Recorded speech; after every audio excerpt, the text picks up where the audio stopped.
আপনারা আনন্দ করছেন, করুন, এটা আপনাদের অধিকার। কিন্তু একটা বিষয় মনে পড়ে আমার, বুকটা ফেটে যাচ্ছে আসলেই।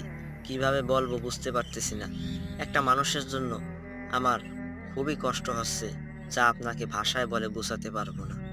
তোমার দলের চাকা উপরে আছে বলে যারা মানুষের উপরে জুলুম করছো, আলেমদেরকে ধরতেছো, মুসল্লিদেরকে ধরে ধরে জেলে ঢুকাচ্ছ, সময় আসবে এমন ইন্দুরের গর্ত অপমানা পালাবার জন্য।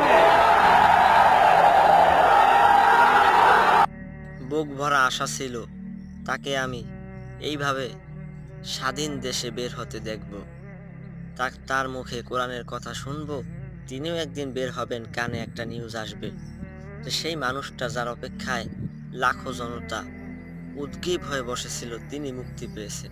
তিনি আসলেই মুক্তি পেয়েছেন। আল্লাহ তাআলা তাকে জান্নাত